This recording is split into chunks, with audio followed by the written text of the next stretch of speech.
a lot of people have this misconception कि US हमें इसलिए जाना because वहाँ पे job opportunities ज़्यादा है, हमें UK इसलिए नहीं आना because वहाँ पे डिग्री के बाद फिर हम क्या करेंगे?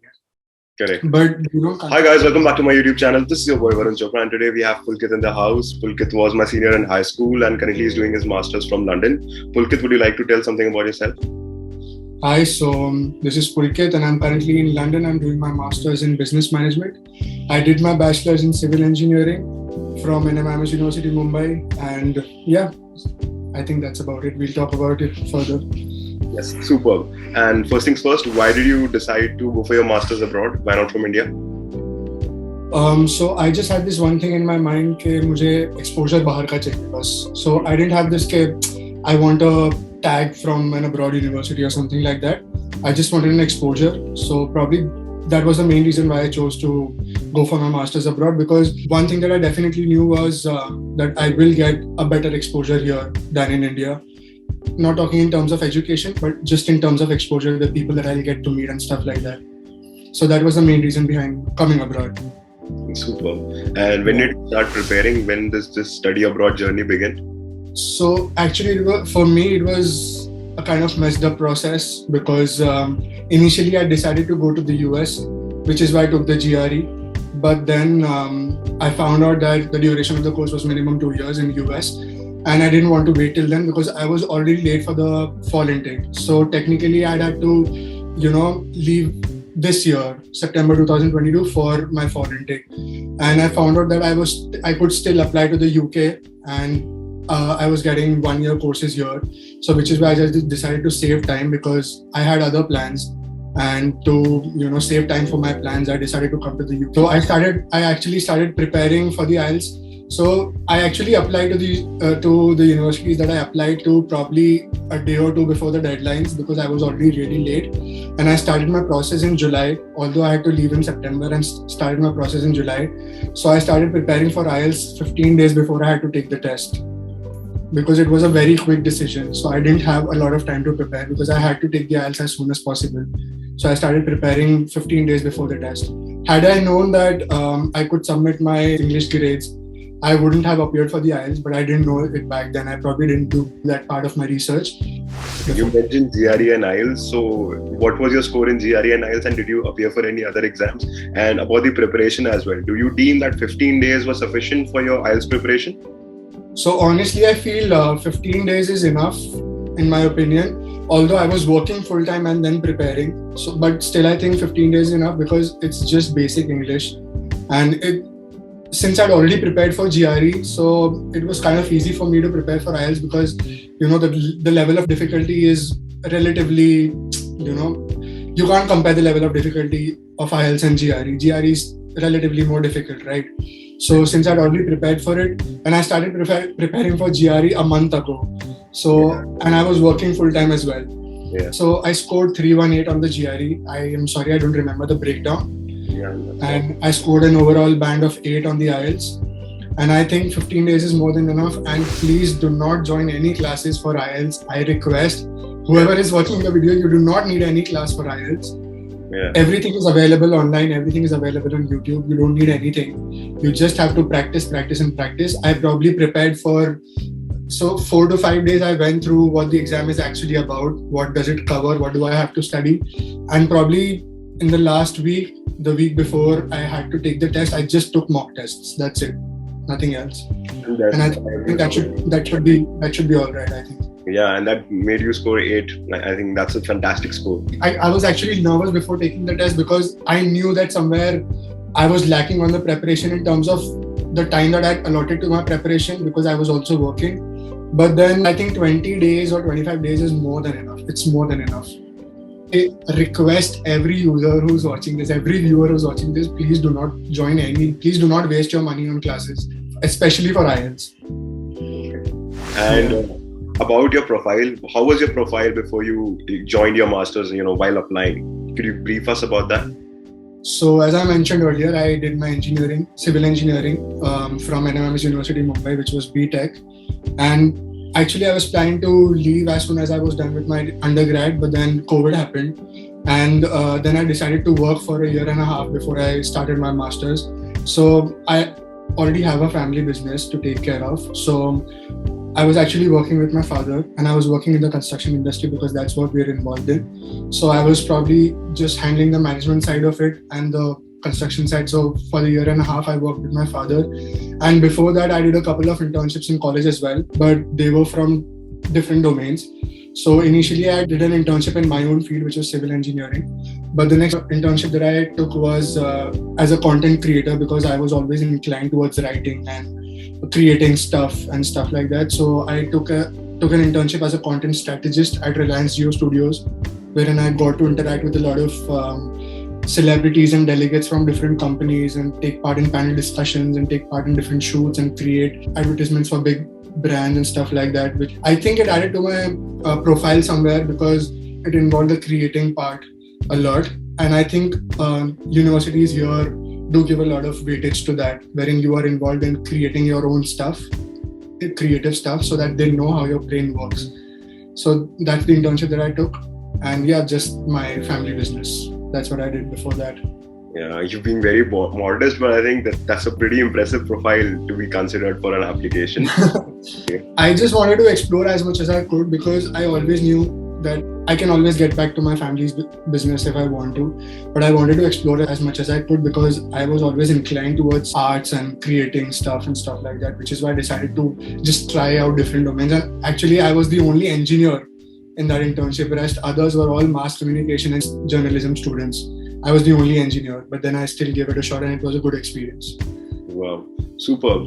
And you mentioned that you were planning to apply to USA, but you then changed your mind. So which countries did you apply to and why? Why specifically those countries and why not the other countries? So after taking my GRE, I actually started my application process for the US. But then when I found out that I'd have to spend 2 years in US, then I started looking for more options because initially I did not consider UK at all. Actually, not because I didn't want to, but because I didn't do my part of the research for that. I didn't know that UK was a good option as well. But then I connected to a few people on LinkedIn. And then when I spoke to them, I found out that UK is a very good option. And I don't know if a lot of people know this, but management courses actually originated in the UK. Yeah. So I would agree on the point that for technical courses, there is no comparison to the US. But for management courses, UK is probably better. In my opinion, this is subjective, but in my opinion, UK is better than US because this is where the management courses originated.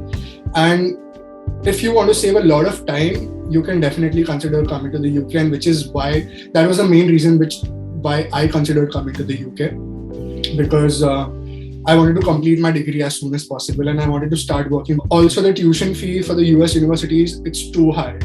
And in my opinion, I didn't consider it worth it to spend that amount of money on education for a master's degree. For technical courses, it's different people have different perspectives. So for technical courses, had I been a computer science student, I wouldn't have thought of any other option than US. But since I wanted to get into business management and entrepreneurship, which is why I chose UK because it's a better option. Yeah. So I couldn't agree more because I think for management, UK has no comparison. For technical, US is the best. And for techno management courses, I would say they are at par. You should. Yeah, they're probably at par. It just depends on how much effort you're ready to put in. Because also the visa process for UK is really simple. But US, it's quite complicated even after you're done with your course. Because the UK allows you to stay for 2 more years after you're done with your course.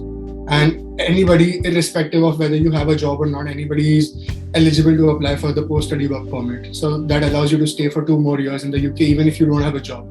So you have 2 years to look for a job. But that's not the case with US, right? So it's quite complicated that way.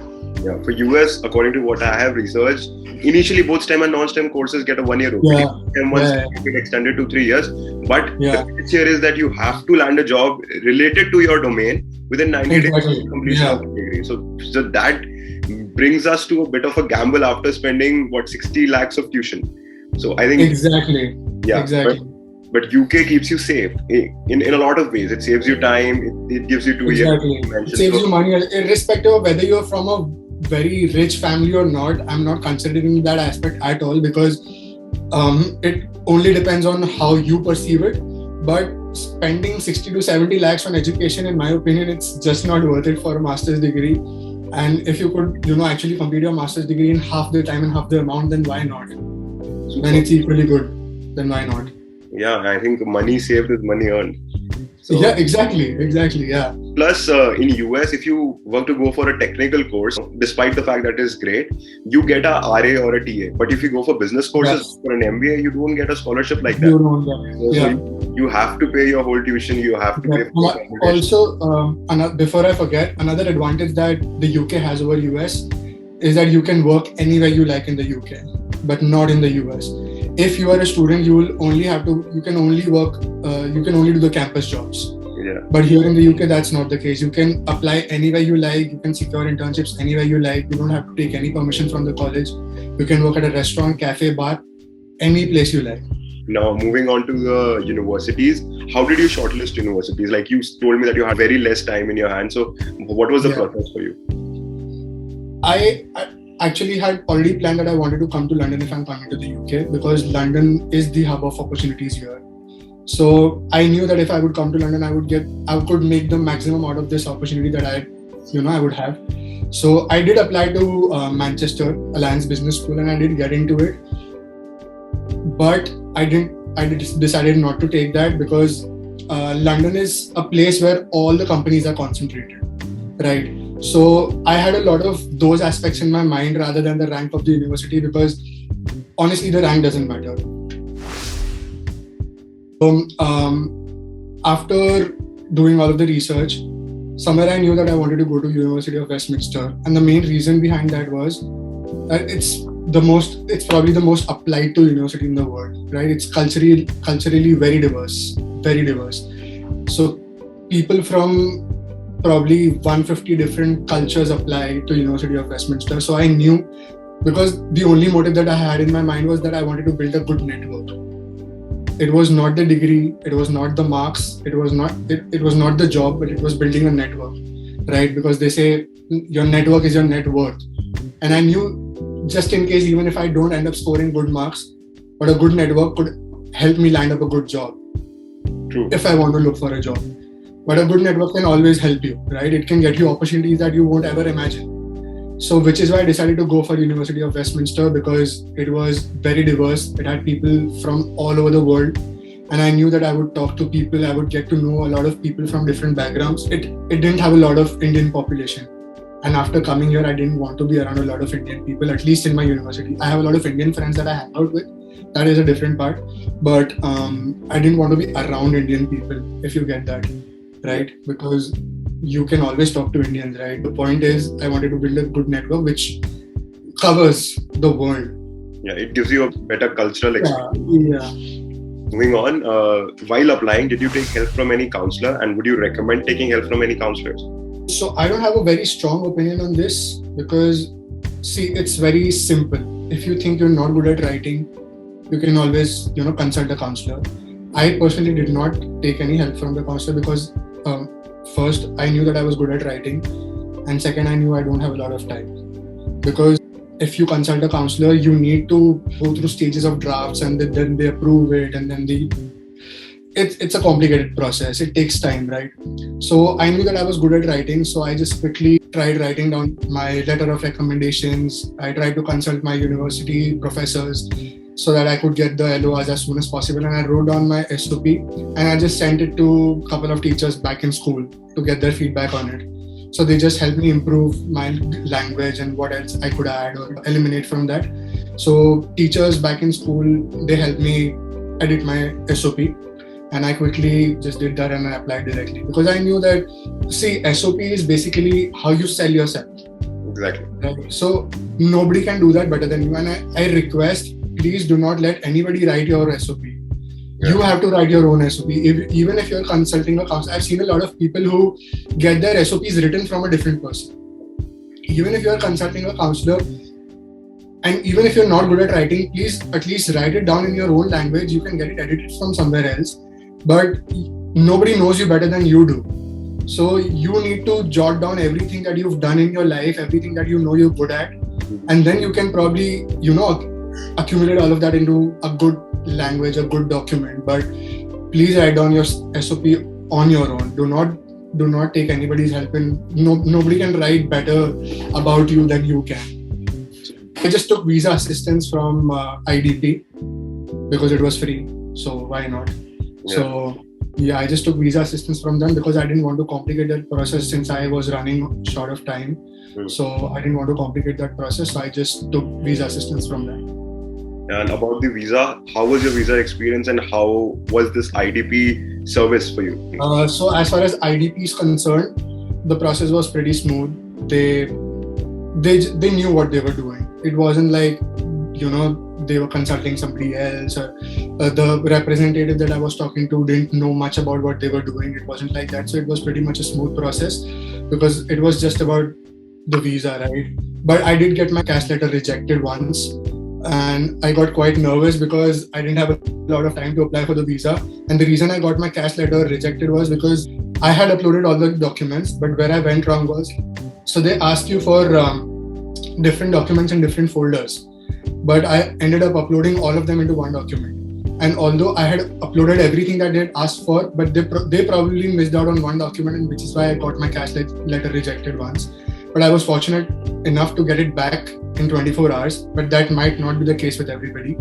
So one thing that I would recommend would be, even if you're very confident about whatever you've uploaded, just go through it once before you click that submit button, because it could go wrong. Because I know people whose cash letters got rejected and it probably took like a week or so to get it back. I was fortunate enough to get it back in 24 hours. And the visa process was smooth actually. And since I didn't have a lot of time, I applied for the super priority. So I got it in 24 hours. So another thing that I would recommend would be, please start your process as soon as you can so that you end up saving a lot of money. Because this is just applying for priority or super priority visa is just waste of money. Do not end up spending a lot of money on that. It doesn't make any sense. So the earlier you start your process, the more money you save. It's that simple. Visa process was pretty much smooth. You just go there, you just have to give them all the documents. Also, I don't know, probably a lot of things were not aligned. At that time, I also forgot a document when I went to the visa office.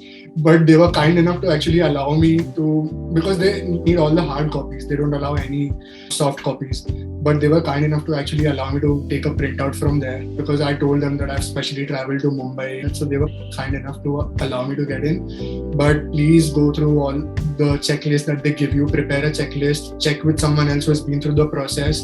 Talk to people who have been through the process, and make sure that you have each and every document, and take 2 copies of every document that you carry. Another thing that I would recommend would be, if you don't like, this is not that useful, but still, if you don't like waiting a lot or standing in queues, and if you're ready to spend another 3,500, I would recommend spending another 3,500 and actually skipping the entire queue and just going to the lounge and getting your process done as soon as possible, because it's crowded. It's shit crowded.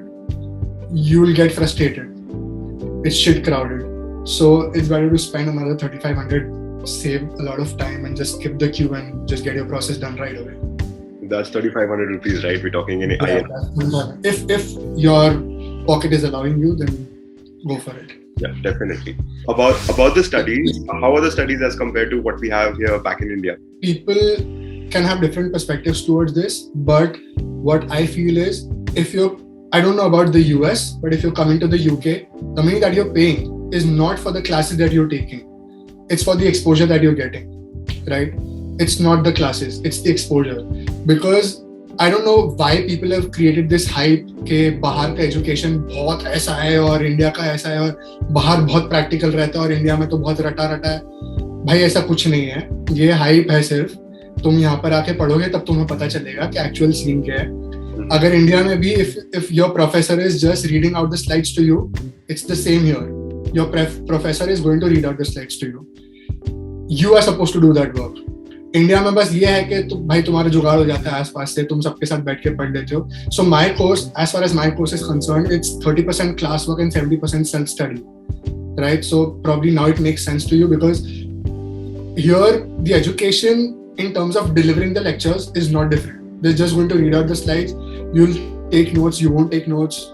It's up to you. But the 70% self-study, the one that I'm talking about, is the part that is important, because the universities here, they take assignments very seriously, very seriously.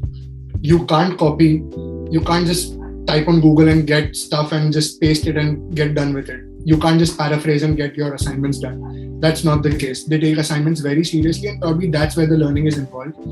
So different courses have different kinds of assignments. For example, in business courses, they have assignments like you need to design a marketing campaign, or you need to develop a new brand for funding. So that's where the learning is involved. And I think that's the difference between India and the UK. Because in India, I don't think they take, I'm sure they don't take assignments seriously, because I've been a part of the process, you've been a part of it. Yeah. So we know that assignments are not, I have never taken assignments that seriously in my life in India. When I was in India, we just used to, copy. If you used to, हो जाता था, एक इंसान का हो जाता, पूरी class का हो जाता था, तो कोई seriously लेता नहीं था. So the learning that you're going to go through is through the assignments, not the class.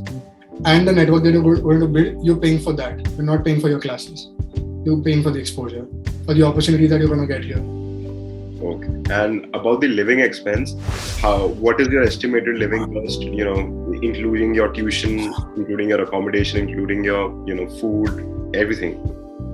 This is actually a very broad answer, actually, because it only depends on your spending habits. If your spending habits aren't exorbitant, you can manage. If your spending habits are exorbitant, you won't be able to manage. It's that simple.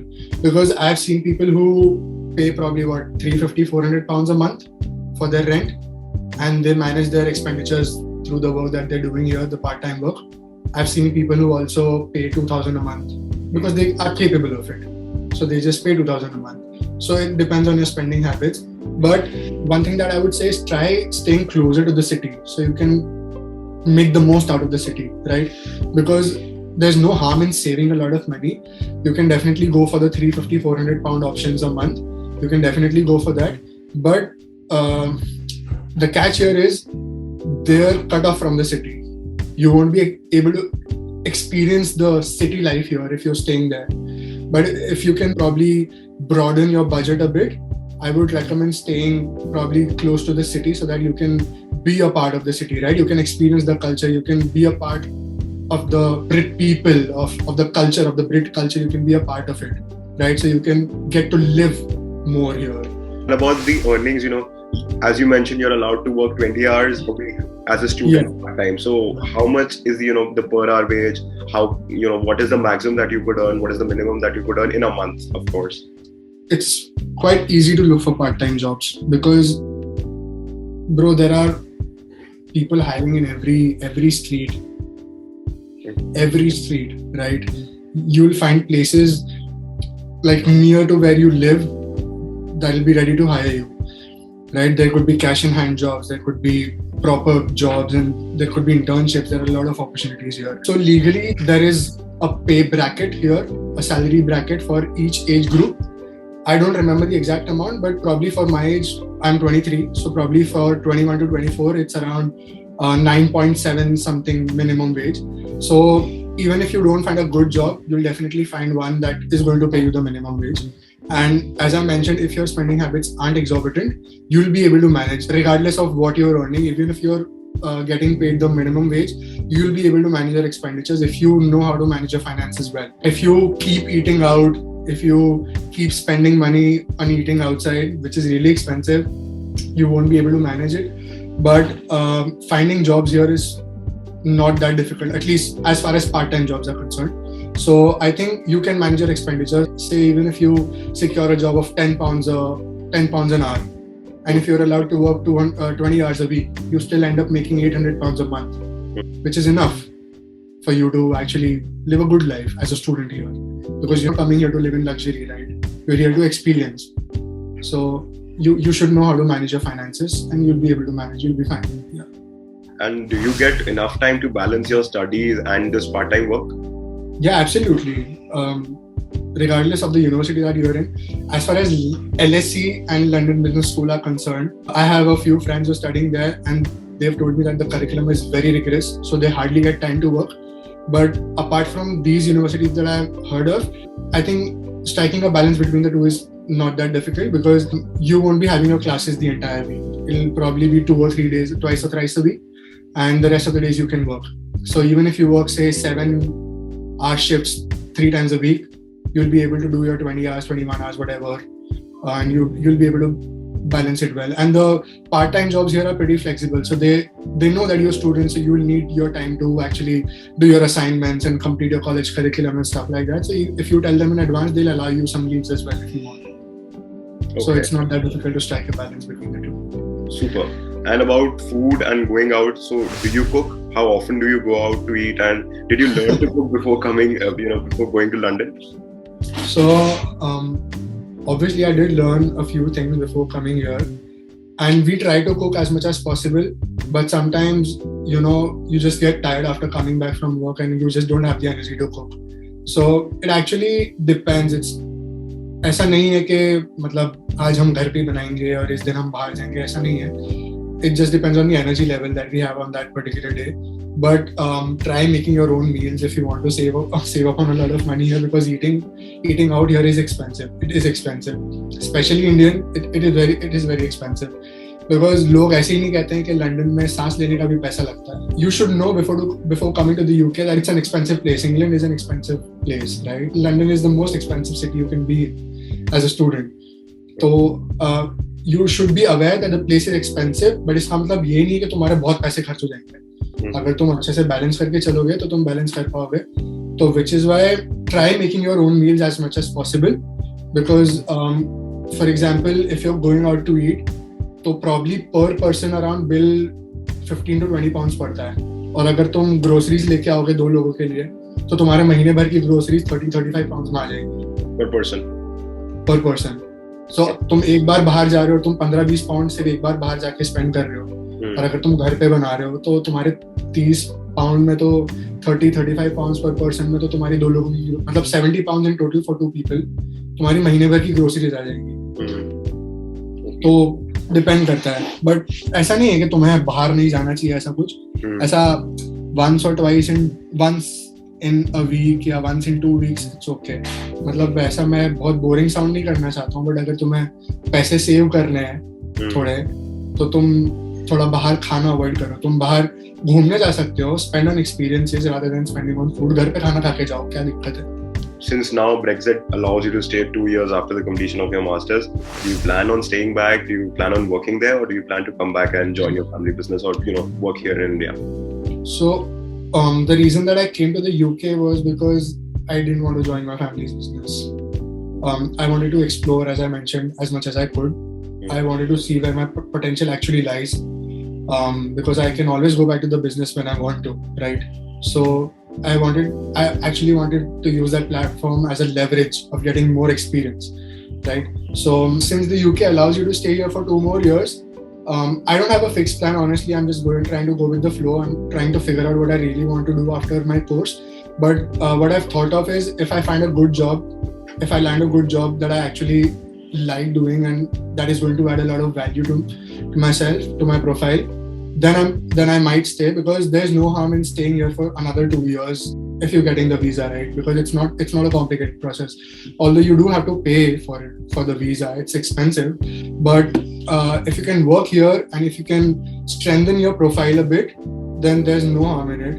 And also for the people who are planning to settle down here in the UK, that is also a good option, because I know a few people who are planning to settle down here, because the 2-year time period that you can get a lot of time to actually search for companies that are ready to sponsor your work visa later, right? So that can be a good amount of time that you'll get to actually look for companies who are going to sponsor your visa. But if I land a good job in a company that I like in the work, and if I like the work, if it adds some value, then I would definitely stay here. Yep. Now, talking about jobs and full-time experience, what are the career prospects in UK for your field? So I'm going to be talking specifically about my course, because I'm doing a business course. I'm talking about management in general. But what I've observed is there are a hell lot of opportunities in the UK, like a lot. But people usually think that it's really difficult to find a job in the UK, but that's not the case. Why it is difficult is because people are not consistent with their efforts of applying to the jobs, right? Because if you just look it up on the internet, you'll find the actual number of how many jobs are actually available in the UK, specifically in management. It could include consulting or business or finance, analytics, anything like that, anything that comes under management, right? So there are a lot of opportunities. So UK does have a lot of job opportunities. I don't know, a lot of people have this misconception that US हमें इसलिए जाना because वहाँ पे job opportunities ज़्यादा है, हमें UK इसलिए नहीं आना because वहाँ पे डिग्री के बाद फिर हम क्या करेंगे? Correct. But you don't consider this fact कि अगर तुम तुम्हारे डिग्री तक even if you're working part time, जो तुम्हें बहुत easily मिल जाएगी, उसके बाद you're getting 2 more years to actually look for a job even if you don't have one. Exactly. And US is not guaranteeing that option because after you're done with your course in the US, you need to be ready with a job. Otherwise, you'll be deported. तुम्हें उतना time नहीं मिलता है job ढूंढने का. यहाँ पर as soon as you're done with your degree, you'll have the option to apply for post-study work permit, regardless of whether you have a job already in hand or not. You have 2 years to stay here. तुम यहाँ पे 2 साल ढूंढो तुमको जितना job ढूंढना है. I would suggest if you're planning to stay in the UK and say, God forbid, you don't get a job where you would want to work in the future, just take up a part-time job and simultaneously look for full-time jobs if you're planning to stay here once you get the post-study work permit, because 2 years is a lot of time. It's a lot of time, and probably if you're consistent enough with your efforts, if you're consistent enough with looking for jobs, you'll probably land a good job in a good company, probably say in a month or so, I would say, because I have seen people who've gotten into American Express, landed internships in companies like JP Morgan within a month or so because they were consistent with their efforts. That's consistency is the key here. It's not your grades, it's not the reputation of your university, it's just your skill. It's just your skill. If you're well equipped with what's in the market, you will get the job. For example, say if you're into product management, even if you don't score good marks in college and if you're not from a very reputed university, they won't care about it.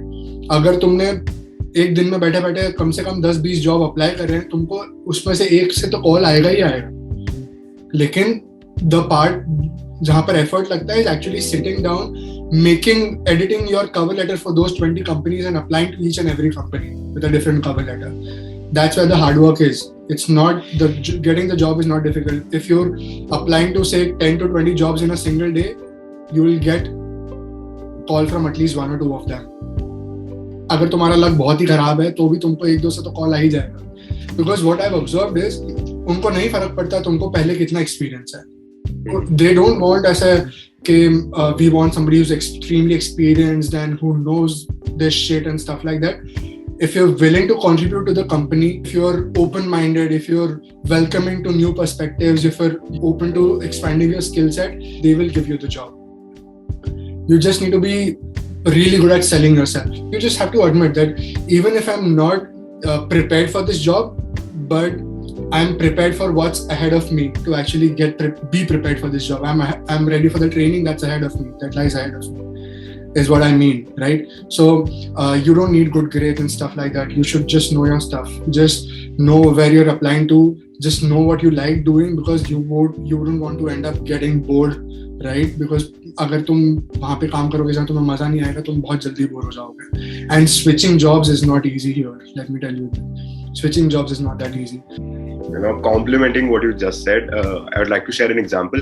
My friend is from LSE. She had, like, we have to select our courses in 11th-12th. So she was from a PC, that is physics, chemistry, bio background, and she did her bachelor's in mass communication.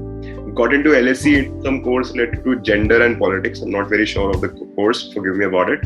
And then she landed up a data analyst job at Amazon. And I asked her how she got into it, being from such a diverse background. So she told me that I told them that I currently do not have the skill set for this job, but I'm willing to put in a lot of effort, to be diligent, to learn. I'm open to learning. So that is how, she got into Amazon as a data analyst, irrespective of her background. What you said was absolutely correct. We have a live example. Yeah. So moving on, in hindsight, would you still choose UK or London over any other city or any other country in the world? 100%. I would, because talking about London specifically, if I'm talking about the UK, because I'm not really aware about the other cities because they're not that happening. And since London is the hub, it's the place for opportunities, which is why people prefer coming to London, right? Even if, even if there are people, say, studying in Birmingham or Manchester, they would still come to London for their jobs, because this is the place where companies are concentrated. This is the place where companies focus on. And say if you're a student of Birmingham and I'm studying in London, and even if your profile is a little bit better than mine, they would still prefer me for their job because I wouldn't have to relocate for their job. Exactly. So that they end up saving a lot of money on your relocation, right? So they would still prefer me because I live in London. When you apply for jobs here, there's a question that they ask, that how easily can you commute to work? Because that is important to them. Yeah. So if you're living in London, it'll be an edge. It won't give you a competitive edge, but if, say, your profile is at par with somebody else, the one living in London might have a better chance of getting a job than you do. So I would definitely prefer London in terms of the city life, in terms of opportunities, in terms of everything, in terms of saving time and everything. So I have no regrets of not going to the US. Although I really like that place, I have been there and I've experienced that culture, which is why initially I decided to go to the US, but I would still choose London over anything. So for you, at least as a place, London greater than any other city in USA, the places. Yeah, absolutely. Because to see, as far as the student life is concerned, इतना difference नहीं है. I don't know why लोग इतना क्यों अरे US में ऐसा है but London मतलब UK में ऐसा नहीं है, और UK में ऐसा US में ऐसा नहीं है. You have to make the most out of it. मतलब तुम पर डिपेंड करता है. तुम US में बैठे बैठे भी बोर हो सकते हो और तुम UK में बैठे बैठे भी बोर हो सकते हो. But if you know how to make the most out of your time, तुम कहीं भी मजे कर सकते हो, तुम कहीं भी अच्छी अपॉर्चुनिटीज ले सकते हो. सो दोनों के प्रोज एंड कॉन्स है, बट मेरे ओपिनियन में मैं लर्निंग 100% चूज करूंगा. And any tips that you would like to give to our viewers? Any tips regarding anything? बस यही, first of all start your process as soon as possible. Please do not procrastinate. Do not delay that process because you will just end up wasting a lot of money. And secondly, try taking this concept of ranking of a university out of your heads, because honestly it doesn't matter how even the scores do not matter, even the grades that you're gonna get here do not matter. Just try upskilling yourself is what I would say, because that's what I've been trying to do now. So just try learning skills and try meeting as many people as possible. Even if you're an introvert, please do not be in that bubble. Otherwise, I wouldn't say you'll be left out. That's a completely different thing, because some people like being alone, but do not be in that bubble of being alone, right? Come out of that as far as your opportunities are concerned, because if you start talking to more people, you'll end up getting more opportunities. Let me just give you an example, because I myself am an example of that. So I'm working as an assistant manager at a hotel here. It's a part-time job. And honestly, there's एक point के बाद ऐसी job से बहुत सीखने के लिए नहीं रहता है.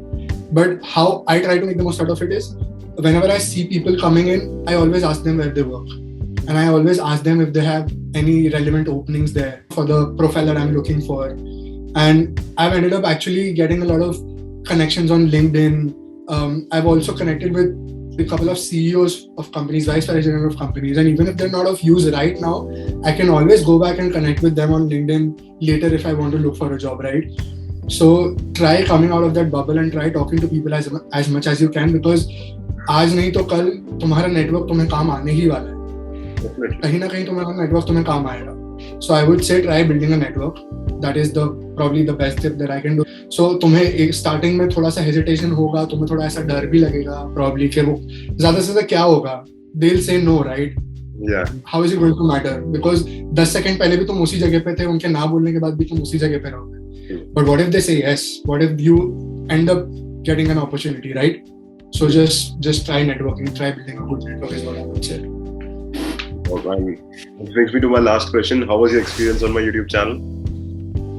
Oh, it was actually good. So I actually don't know if I answered all the questions in an appropriate manner, because this is actually the first time on camera and I'm not really sure if I answered all the questions the way you were expecting me to. But it was actually a good conversation, and I wish you luck for your channel, because I've actually seen your content. So the day you uploaded on Instagram that you started a YouTube channel, I just went on and subscribed. I was like, chalo, at least you're doing something that you like, and it's adding value in some or the other way. So I hope this video also adds some value to the viewers, and it was a good experience. Thank you for that. Thank you for having me here. Thank you for joining us today. अगर आपको ये video अच्छी लगी तो please like करें. If you love the video, kindly subscribe to my channel, and also I'll add Pulkit's Instagram and LinkedIn handle in the description. So if you have any queries, if you have any forms, you can definitely hit them up. And Slide into my DMs, guys. Yeah, so I think that's all from my side. This is VC along with Pulkit signing off.